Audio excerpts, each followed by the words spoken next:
할렐루야. 나팔 재앙 계시록 8장과 9장, 지난주에 계시록 8장을 나눴습니다. 4가지 나팔 재앙 사건을 공부했습니다. 이번 주에는 계시록 9장을 통해서 남은 이제 5째 천사 나팔과 6째 천사 나팔 재앙을 다루게 될 것입니다. 재앙의 규모나 강도는 5째나 6째 나팔 재앙은 8장의 4가지 재앙에 비해서 더 강해집니다. 또 이내 재앙은 6장의 6가지 재앙이 다 쏟아졌습니다. 그런데 나팔 재앙은 8장의 4가지 나팔 재앙이 쏟아지고 잠시 멈추었다가 나머지 2가지 재앙이 쏟아지는 그런 상태입니다. 4가지 나팔과 2가지 나팔을 굳이 구별하는 뭔가 신호가 있었죠. 독수리가 나타나서 설명을 했습니다. 자, 도표를 보면 계시록 9장을 간단하게 이해하고 넘어가십니다. 왼쪽에 위의 내용과 아래 내용은 지난주 8장의 처음과 끝부분 내용을 그대로 참조하기 위해서 넣습니다. 그러니까 이 부분은 8장 내용이란 얘기죠. 위의 내용은 기도의 향연이 올라간 겁니다. 그래서 땅에 7 나팔 재앙이 시작되는 것을 설명하는 것입니다. 아래 독수리가 외친 내용은 아직 새 천사가 불어야 할 나팔 셋이 남아있다. 이 나팔 셋이 바로 오늘 계시록 9장과 연결시키는 설명이 되는 것입니다. 그러므로 오늘 계시록 9장 내용은 그 옆에 있는 그림이 되겠습니다. 천사가 있죠. 나팔을 불고 있는 천사, 그림 밑에 5번과 6번이 있습니다. 이것이 2가지 내용입니다. 5번이 바로 5째 천사가 부는 나팔입니다. 이때 이제 재앙이 쏟아지는데 어떤 재앙이냐? 하늘에서 별이 하나 떨어진다 라고 하는 겁니다. 이것이 바로 사탄입니다. 그 사탄이 별이 떨어져 가지고 무엇을 하느냐? 지옥의 문을 열어버린다. 무저갱이라고 하는 겁니다. 무저갱. 문을 여니까 거기에서 뭐가 나오느냐? 벌레가 나옵니다. 어떤 벌레냐? 무서운 벌레입니다. 전갈의 권세를 가진 벌레. 이것이 이제 사람들을 물어버리니까 사람들이 괴로워하는 모습. 그 다음에 밑에 내려가면 이제 6째 천사가 나팔을 불죠. 그랬더니 어떤 일이 일어나는가? 4 천사가 원래는 이제 결박되어 있었는데, 왜 결박되어 있습니까? 타락한 천사니까. 결박이 되어 있었는데 풀려납니다. 나팔 소리가 나니까. 풀려나니까 그동안에 반성을 하고 회개하고 있었어야 되는데, 자중하고 있었어야 되는데, 역시나 또 풀려나니까 죄를 짓습니다. 또 세상을 충동질을 해서 전쟁을 일으킵니다. 얼마나 큰 전쟁인가? 마병대 숫자만 2만만입니다. 2만만이라는 것은 2억을 말합니다. 이 전쟁으로 인류 3분의 1이 죽습니다. 엄청난 재앙입니다. 그럼에도 불구하고 사람들을 보니까 어떻습니까? 고통스러워하면서도 끝까지 회개하지 않습니다. 죽어가면서도 회개하지 않습니다. 대략 이런 내용의 계시록 9장 2가지 나팔 재앙 공부하도록 하겠습니다. 첫째는 5째 나팔 재앙입니다. 1절부터 12절까지의 내용입니다. 첫 번째 나팔은 한 절이었죠. 그런데 여기는 12절의 내용이 되어 있습니다. 뭔가 내용이 중요하다는 거죠. 1절부터 보실까요? 5째 천사가 나팔을 불매 내가 보니 하늘에서 땅에 떨어진 별 하나가 있는데 그가 무저갱의 열쇠를 받았더라. 하늘에서 떨어진 별의 이야기가 시작됩니다. 5째 천사가 나팔을 불 때에 그때 별이 떨어졌다는 것인지, 아니면 별이 원래 떨어져 있었는데 5째 나팔 소리를 신호로 어떤 이제 일을 시작하는, 나쁜 일을 시작한다는 것인지는 알 수가 없습니다. 중요한 건 뭐냐? 하늘에서 떨어진 별이 무저갱의 열쇠를 받았다는 사실입니다. 여기에서 우리는 2가지를 이해하고 갈 필요가 있습니다. 하나는 뭡니까? 하늘에서 떨어진 별의 정체입니다. 또 하나는 별이 받은 무저갱의 열쇠는 뭔가? 자, 먼저 하늘에서 떨어진 별의 정체가 뭡니까? 성경은 이제 짝이 없는 것이 없다라고 했죠. 짝을 찾아보아야 제대로 이해할 수가 있는 겁니다. 하늘에서 떨어진 별에 대한 짝은 뭐냐? 이사야 14장 12절. 구약에서는, 신약에서는 누가복음 10장 18절 말씀인데, 자, 이사야 14장 12절 말씀을 읽어보면 너 아침의 아들 계명성이여, 별이죠. 별 이름이 계명성이여, 별성자입니다. 아침의 아들 계명성이여 어찌 그리 하늘에서 떨어졌으며 너 열국을 엎은 자여 어찌 그리 땅에 떨어졌는고. 내가 내 마음에 이르기를 내가 하늘에 올라 하나님 무별 위에 내 자리를 높이리라. 내가 북극 지폐 산 위에 앉으리라. 가장 높은 구름에 올라가 지극히 높은 이와 같아지리라 하는도다. 그러나 이제 내가 수월 곧 구덩이 맨 밑에 떨어짐을 당하리로다 라는 말씀이 있었습니다. 아침의 아들 계명성은 바벨론의 찬란한 문명을 건설한 바벨론 왕을 가리키는, 이사야 시대에는 바벨론 왕을 가리키는 말이었습니다. 그런데 얼마나 찬란한 문명을 건설했는지, 태양계에서 가장 밝은 행성이 이제 금성인데요. 이 금성을 상징하는 샛별, 계명성, 밝음을 여는 별, 이런 다양한 이름을 가진, 그러다 보니까 마음이 교만해가지고 하늘에까지 올라가겠다, 하나님처럼 나도 해보겠다 라고 해서 하나님이 심판을 하셔서 땅에 떨어지는데, 땅에만 떨어진 게 아니라 지옥까지 떨어진다. 그런데 이것이 이제 당시에는 바벨론 왕을 의미하는 거였지만 영적으로 이것은 하나님을 대적하는 사탄을 의미하는 말씀이었던 겁니다. 그래서 라틴어로 이것이 번역되면서 계명성이 바로 루시퍼가 되는 겁니다. 사탄을 의미한다는 거죠. 그 다음에 누가복음 10장 말씀에도 보면 주님께서 가시려고 하는 각 동네와 각 지역으로 70인의 제자들을 뽑아서 훈련을 시키시고 2인 1조로 먼저 보내시는 기록이 나옵니다. 단단히 이제 무장을 시켰죠. 기죽지 말고 당당하게 하나님의 말씀을 선포하라. 그랬더니 그 70인의 제자들이 가서 말씀을 선포하고 돌아와서 보고하는데 깜짝 자기들도 놀랍니다. 우리는 아무 능력이 없는데 주님의 이름으로 선포하니까 귀신들도 우리에게 항복하는 것을 우리가 체험했습니다. 그때 주님께서 하신 말씀이 누가복음 10장 18절에 사탄이 하늘로부터 번개같이 떨어지는 것을 내가 보았노라. 그래서 사탄이 떨어진 겁니다. 그래서 정리하면 이사야는 계명성이라고 하는 별이 떨어져서 지옥으로 내려가더라. 예수님은 사탄이 하늘에서 번개같이 떨어졌다. 그러므로 본문에 땅에 떨어진 별이 바로 뭐냐? 하나님을 대적하는 사탄이다라는 겁니다. 그 다음에 이제 별이 받은 무저갱의 열쇠는 뭐냐? 여러분, 무저갱에 대해서 성경은 9번 기록하고 있습니다. 누가복음 8장에 보면 거라사 광인에게 붙었던 이 귀신이 군대 귀신이었죠. 하도 숫자가 많아서 그 귀신이 주님께 요청한 게 있습니다. 주여, 때가 이르기 전에 우리를 괴롭게 하려고 여기 오셨나이까 하면서 뭐라고 그랬습니까? 우리를 제발 무저갱으로 들어가라고 하지 말아 주십시오. 그래서 주님께서 그들의 기도를 들어줍니다. 그들의 요구를 들어주십니다. 왜냐하면 아직 사탄에게 남은 고난이 있기 때문에. 그래서 돼지떼에 들어가라 그럼. 그래서 돼지떼에 들어가서 2,000마리가 비탈로 내리달아다 죽어버린 역사가 일어났죠. 그러니까 무저갱은 사탄의 세력들이 심판의 때에 들어갈 장소인 것을 귀신들도 알고 있는 겁니다. 때가 아직 안 됐는데 우리 무저갱으로 들어가라고 하시려고 합니까? 제발 좀 봐주십시오 해서 돼지떼로 들어간 거예요. 헬라 언어로 이 무저갱이 바로 아비소스입니다. 아비소스. 부정접두사 아와 깊이 혹은 구멍이라고 하는 뜻의 비도스가 합성된 단어입니다. 그러니까 이게 뭐냐? 바닥이 없는 깊은 수렁이라고 하는 것이 바로 무저갱입니다. 그래서 영어로는 바텀레스입니다. 바닥이 안 보인다. 우리말로는 무저갱이자 한자어로 번역된 거니까 없을 무자에 바닥 저자, 바닥이 없다라는 거예요. 구덩이 갱자, 구덩이인데 바닥이 없는 것.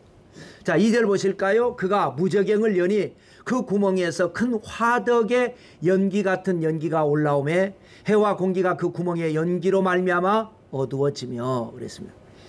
무저갱은 예비 지옥인데 열면 안 되죠. 그랬는데 그런데 사탄이 와가지고 열어버린 겁니다.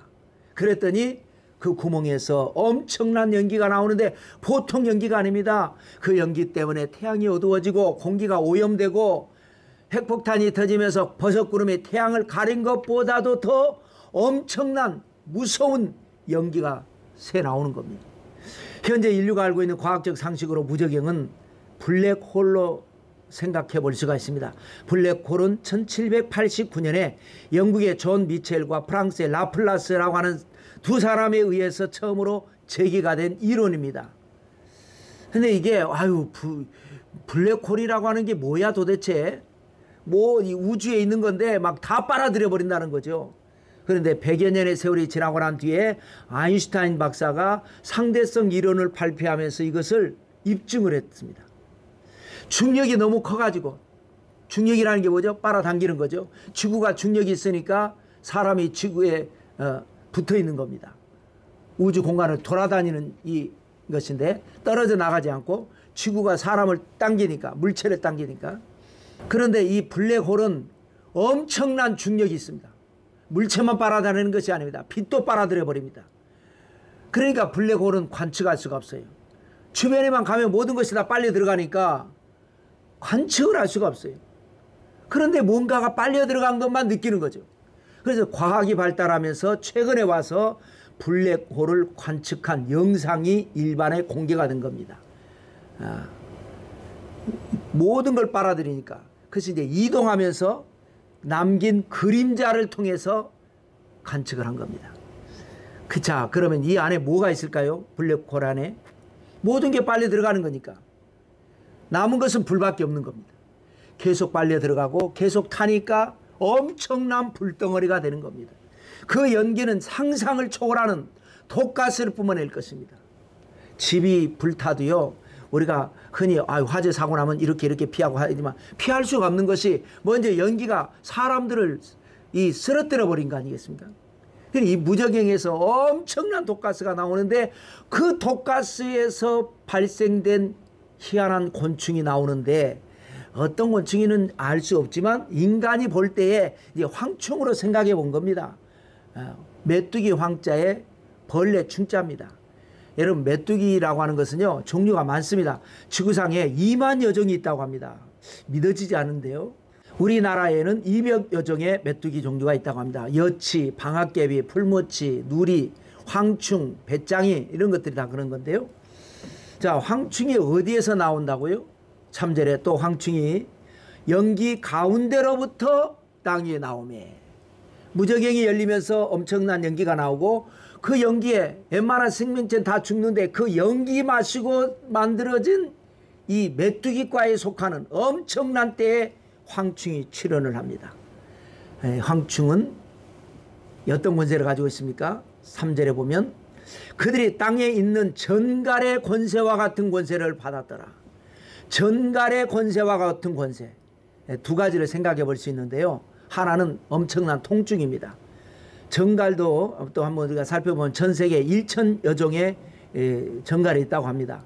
우리나라에는 전갈이 없다고 하고요. 북한에는 토종 전갈이 있습니다. 종류가 많다가 보니까 조금씩 특성은 다릅니다. 독성이 없는 전갈도 있고요. 약한 독성을 가진 애완용으로 키우는 그런 전갈도 있고요. 그러나 일반적으로 전갈 하면은 독성이 매우 강합니다. 물리면 고통이 너무 심합니다. 경련, 호흡곤란 이런 현상이 나타납니다. 그런데 이 전갈의 또 하나의 특징이 있다면 뭐냐면요, 통증은 심한데 죽지는 않는다고 합니다. 물론 이것도 이제 종류에 따라 다르겠지만 사막의 전갈들은 엄청난 독침을 가지고 있는데요, 전갈에 물린 사람들이 죽지는 않는데요. 여러분, 사람이 통증이 심한데 죽지 않는다? 이건 더 큰 고통입니다. 너무 사람이 힘들면요, 너무 괴로우면요, 죽음이 유일한 탈출구가 될 수가 있습니다. 어차피 우리는 부활할 거니까.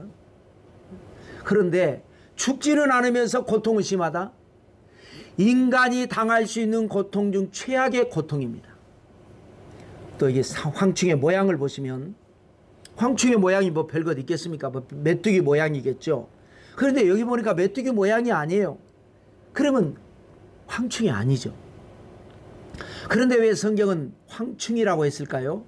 메뚜기가 곡식을 다 갉아먹는 것과 같이 우리 영혼을 갉아먹는 것을 이 마귀의 세력을 황충으로 경고하는 것 아니겠는가 이렇게 생각을 해보고요. 7절부터 10절까지 4개 절에 걸쳐서 황충의 모양을 언급을 합니다. 8가지로 정리할 수 있는데 현재로서는 도대체 이게 뭔지 나중에 때가 되면 알 수가 있을 겁니다. 그러므로 읽고만 넘어가도록 하겠습니다. 7절부터 보시면 황충들의 모양은 전쟁을 위하여 준비한 말들 같고 말 같다는 것. 그 머리에 금 같은 관 비슷한 것을 썼으며 금관을 썼다라는 거예요. 얼굴은 사람의 얼굴 같고 또 여자의 머리털 같은 머리털이 있고 이빨은 사자 이빨 같으며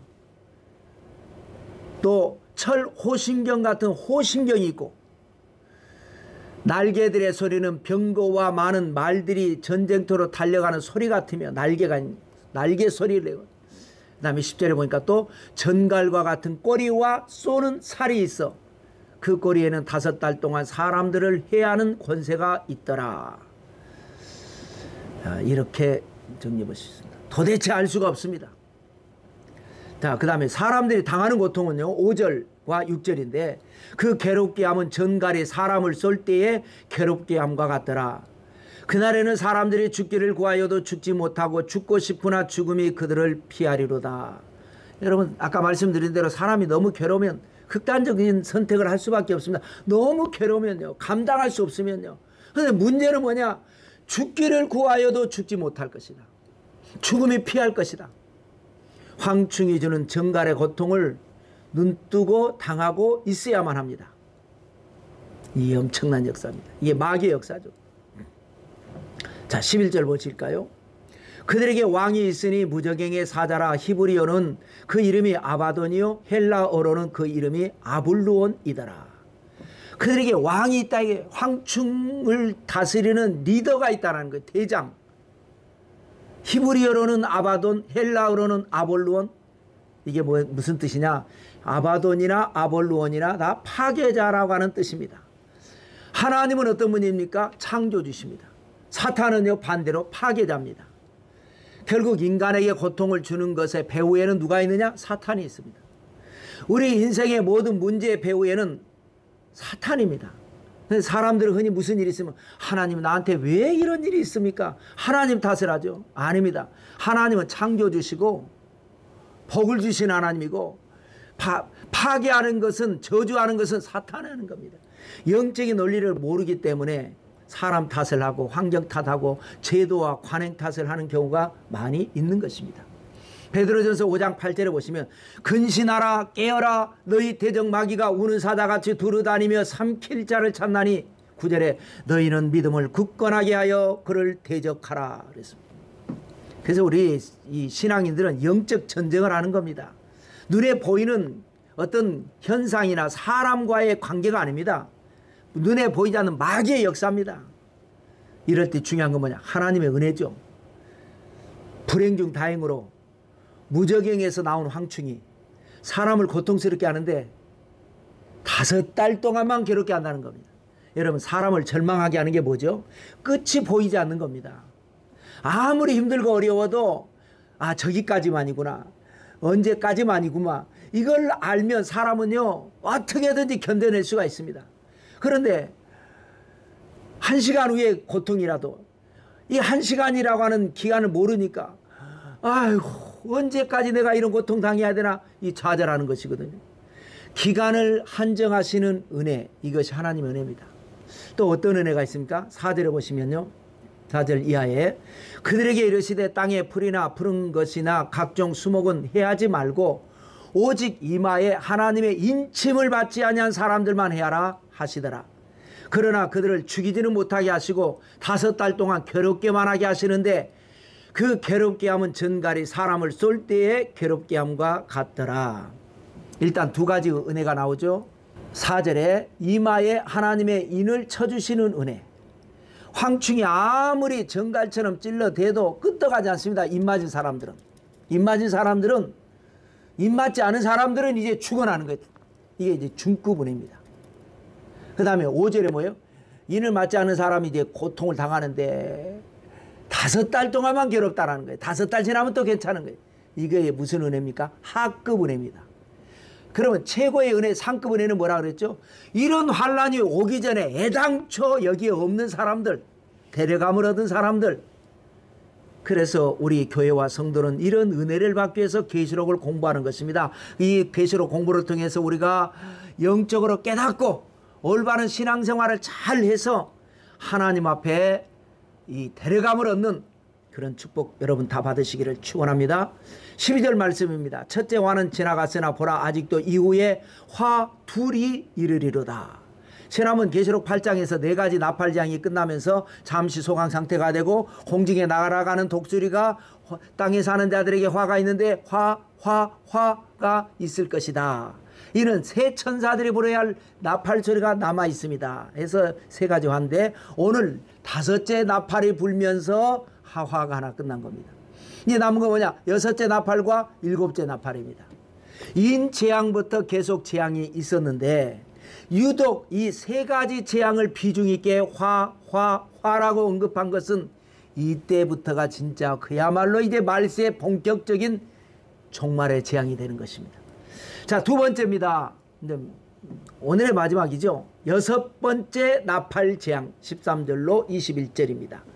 5째 천사가 나팔을 불 때에 하늘에서 떨어진 별이 무저경을 열었죠. 그래서 거기에 황충 같은 벌레들이 나왔는데 그래서 이제 재앙이 시작됐는데 이번 6째 천사가 나팔을 불 때에는 유브라데 강에서 풀려난 4천사가 등장을 합니다. 그것이 이제 13절 말씀인데요. 6째 천사가 나팔을 불며 내가 들으니 하나님 앞 금제단 4뿔에서 한 음성이 나서 자 어떤 일이 일어난다고 먼저 하나님의 음성이 들립니다. 좀 더 자세하게 묘사하면 금제단 4뿔에서 음성이 들립니다. 여러분 모세가 시내산에서 하나님의 특별 계시를 받고 만든 것이 바로 성막이었습니다. 그리고 성막 안에 배치된 것을 성물이라고 합니다. 4 귀퉁이에 뿔이 있다. 이것은 2가지입니다. 하나는 마당에 있는 번제단 노수로 만든 것이기 때문에 이거 아니죠. 그 다음에 성소 안에 있는 게 뭐냐? 분향단입니다. 분향단은 금으로 만들었습니다. 그래서 번제단과 분향단의 차이가 뭐라 그랬죠? 분명한 차이죠. 짐승을 잡아서 하나님께 속죄 제사를 드리는 것이 바로 번제단이고 예배죠. 여기에서 나온 불로 향을 피워서 하나님께 영광 돌리는 거예요. 분향단 이건 하나님께 영광을 돌리는 겁니다. 이사야 1장 11절에 보면 야훼께서 말씀하시되 너희의 무수한 재물이 내게 무엇이 유익하뇨? 나는 순양의 번제와 살찐 짐승의 기름에 배불렀고 나는 숫송아지나 어린 양이나 순염소의 피를 기뻐하지 아니하노라. 너희가 내 앞에 보이러 오니 이것을 누가 너에게 요구하였느냐? 내 마당만 밟을 뿐이니라. 여러분 제사 예배는 하나님께서 이런 방식으로 드리라고 계시해 주신 겁니다. 그런데 이 성전 마당에서 번제단에서 제사가 드려지고 성소 안에서 분향단에서 분향을 통해서 향을 하나님께 사는데 이것이 연결이 되어야 합니다. 다시 말해서 우리가 드리는 예배, 제사, 번제가 하나님께 영광의 향이 되어야 합니다. 그런데 문제는 뭐냐? 창세기부터 시작되는 계속해서 보면 하나님이 지적하는 게 뭐냐? 제사가 많이 드려지기는 한 것 같은데 제사가 영광으로 연결이 안 된다라는 거예요. 가인과 아벨도 그랬죠. 가인의 제사는 하나님이 나무라지는 않았습니다. 그러나 감동하지 않았어요. 그런데 아벨의 제사는 하나님이 감동하셨어요.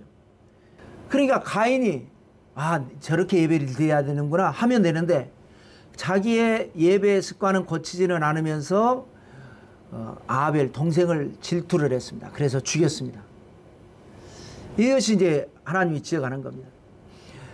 여기에 번제단에서 제사를 드렸으면 이것이 연결이 돼서 금제단에 와가지고 여기에서 영광이 돼야 되는데 그게 안 된단 말이에요. 제사는 드리는데 영광이 안 된다. 그러니까 이 금제단 4뿔에서 음성이 들리는데 성소에서 들리는 음성이죠.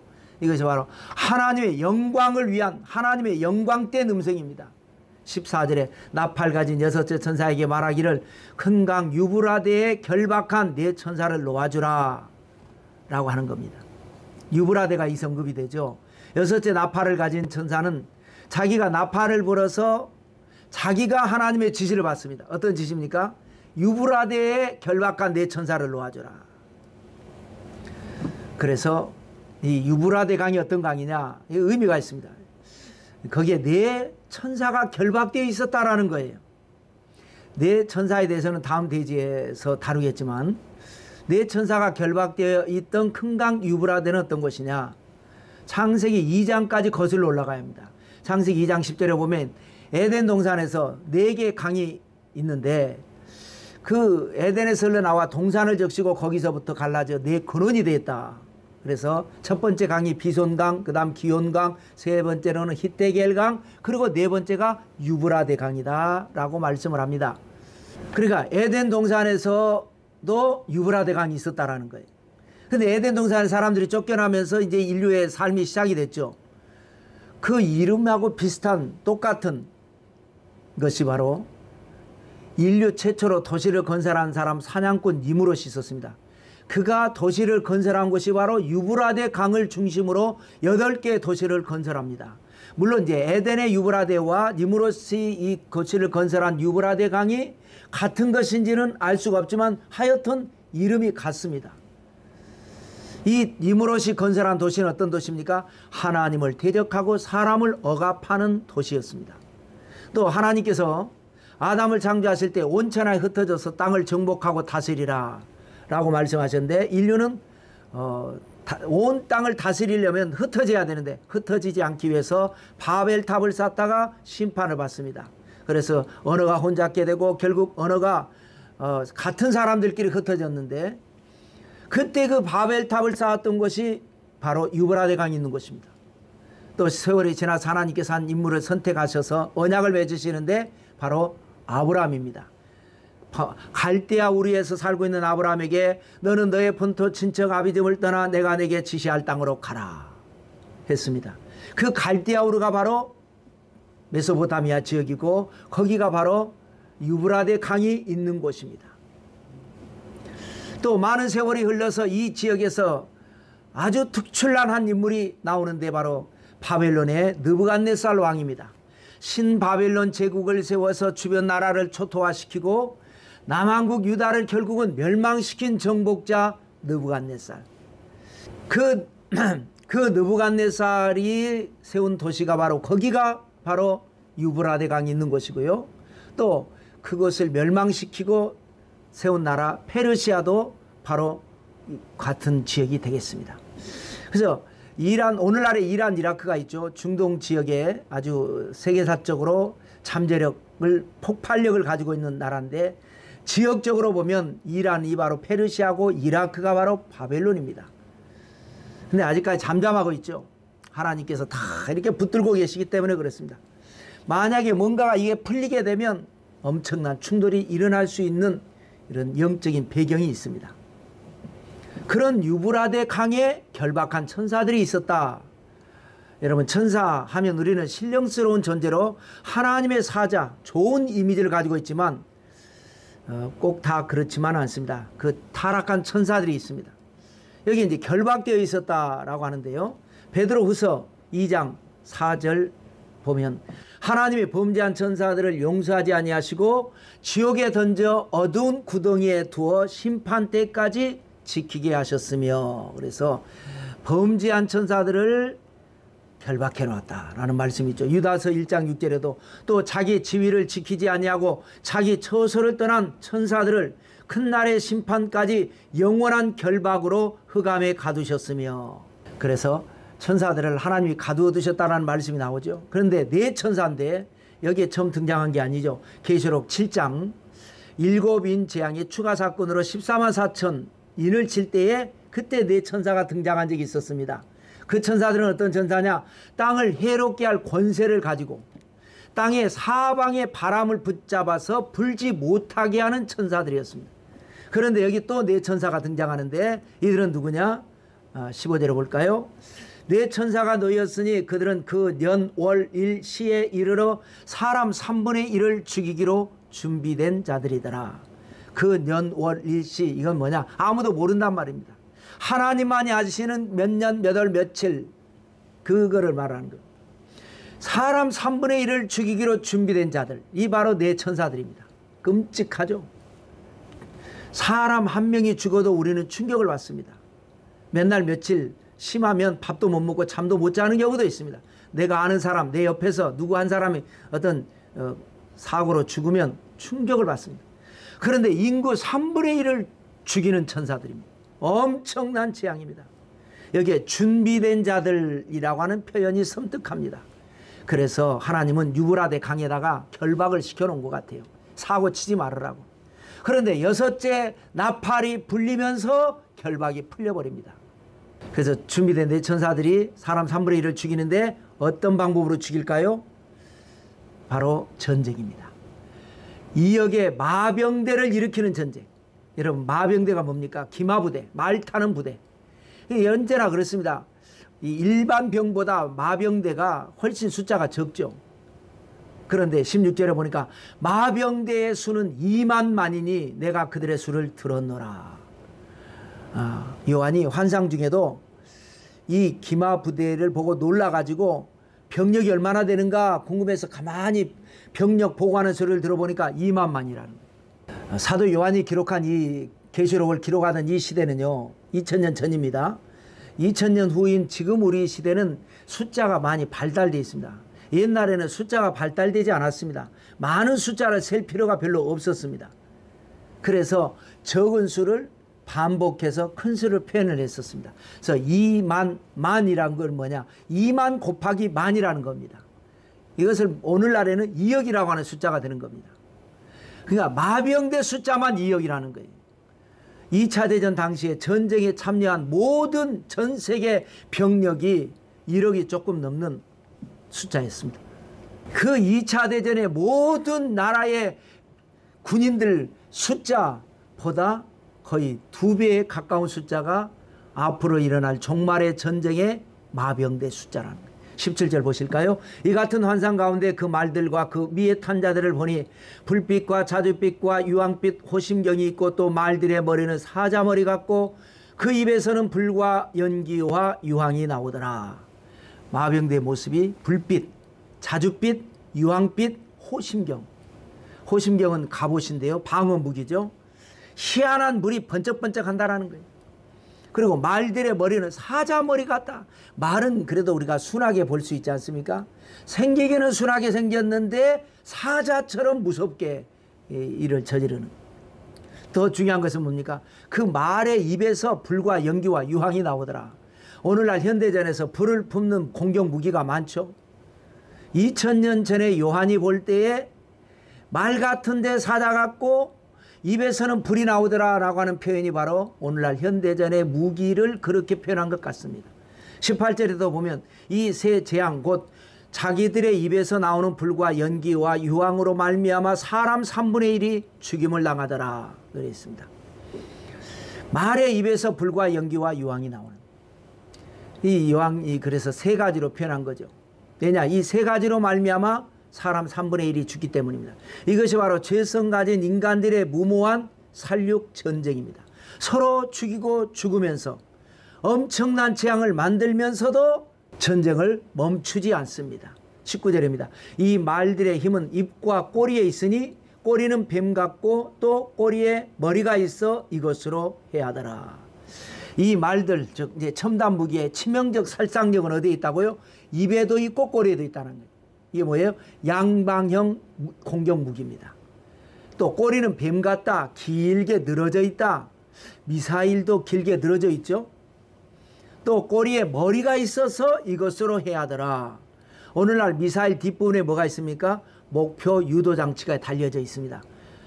그래서 머리가 쭉 해서 나가지만 꼬리 부분에 이제 목표 유도 장치가 달려 있어 가지고 목표물이 움직이더라도 피하더라도 이 유도 장치가 따라가면서 폭발시키는 기능이 있는 겁니다. 거기에 추가해서 미사일에다가 핵을 탑재를 한다면 킬로톤급의 핵폭탄이라면 도시 하나는 사라져 버리는 겁니다.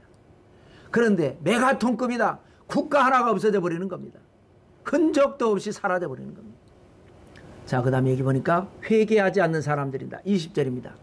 이 재앙에 죽지 않고 남은 사람들은 손으로 행한 일을 회개하지 아니하고 오히려 여러 귀신과 또는 보거나 듣거나 다니거나 하지 못하는 금은동과 목석과 우상에 절하고 21절 또 그 살인과 복술과 음행과 도둑질을 회개하지 아니하더라. 회개하지 않는다라는 말 이 두 번 나오죠. 20절에 회개하지 아니하고 21절에 회개하지 아니하더라. 여러분 같으면 어떻게 하시겠습니까? 지금까지 엄청난 재앙을 보면서 당장에 회개하지 않겠습니까? 아이고 이거 이렇게 살면 안 되는구나. 그런데 그렇지 않습니다. 회개할 사람은 재앙이 임하기 전에 먼저 회개합니다. 그동안에 회개하지 않았습니다. 5달 동안 정갈의 고통을 당하면서 살아남았습니다. 또 인류 최악의 전쟁이 일어나가지고 인구 3분의 1이 죽었습니다. 그 와중에 살아남은 사람들입니다. 내성이 생겨서 절대 회개하지 않습니다. 여러분, 모기약을 뿌릴 때에 제대로 꼼꼼하게 뿌려야지 어설프게 뿌리면 죽을 뻔하다가 살아남은 모기들이 여름이 가고 막 가을이 와도 끝까지 살아남아서 사람들을 괴롭힙니다.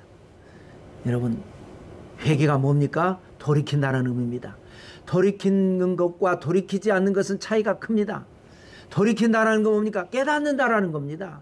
뭘 깨달았습니까? 진리를 깨닫습니다. 하나님을 깨닫는 거예요.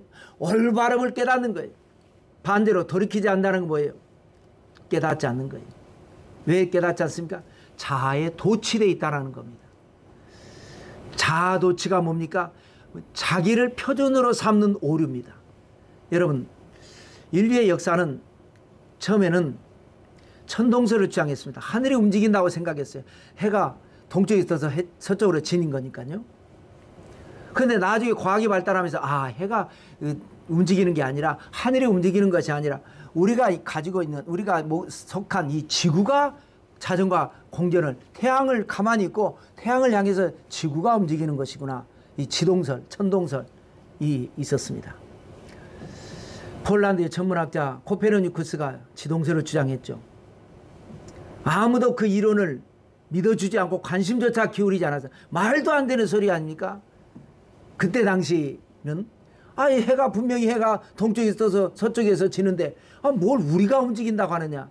그런데 세월이 지나면서 코페르니쿠스가 죽고 20년 후에 이탈리아에서 갈릴레이라고 하는 사람이 태어나고 그 사람이 천문학을 연구하다가 맞다, 코페르니쿠스가 주장한 지동설이 맞다라는 걸 깨닫습니다. 코페르니쿠스가 미친 소리 한 게 아니라 위대한 발견을 한 것이다. 그럼에도 불구하고 교황청에 의해서 갈릴레이는 이단 재판을 받게 되고 판정을 받습니다. 그때 지동설에 대해서 일체 말하지 말라고 하는 경고를 받고 풀려납니다. 그는 법원에 나오면서 그래도 지구는 돌고 있다 라고 말을 했죠. 여러분, 자아도취가 바로 이런 것입니다.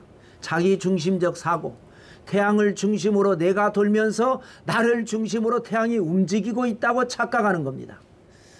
신앙도 자아도취에 빠지면 하나님을 따라서 사는 것이 아닙니다. 진리를 따라 믿는 게 아니고 회개하는 게 아닙니다. 나를 중심으로 종교 활동을 하는 겁니다. 나를 중심으로 세상을 살아가는 겁니다. 그러다 보니까 회개할 것이 없죠. 회개하지 않는 습관은 영적으로 무서운 고집을 만들어내고 이것이 바로 재앙을 불러오는 것입니다. 여러분, 사울 왕을 보십시오. 하나님의 말씀에 순종하지 않습니다. 그러면서도 하나님의 계시를 구합니다. 이게 종교 활동입니다. 그러니까 하나님께서 꿈으로도 우림으로도 선지자로도 대답하지 않습니다. 또 간신 아브넬의 말을 듣고 충신 다윗을 죽이려고 합니다. 자기를 고쳐야 하는데 다윗을 고치려고 하고 세상을 바꾸려고 합니다. 그래서 안 되니까 다윗을 죽이려고 하고 국력까지 낭비를 했습니다. 결국 자기가 죽고 다윗이 왕이 됩니다. 여러분, 회개는 중요한 겁니다. 신앙인에게 있어서 가장 중요한 것이 회개입니다. 이 세상에서 회개하지 않아도 되는 사람 아무도 없습니다. 우리는 모두 다 회개하고 예수님 잘 믿어서 구원을 받되 어떤 구원을 받아야 되느냐? 상급 구원을 받아서 재앙이 오기 전에 데려감을 당하는 여러분 모두가 되시기를 주님의 이름으로 축원합니다. 할렐루야.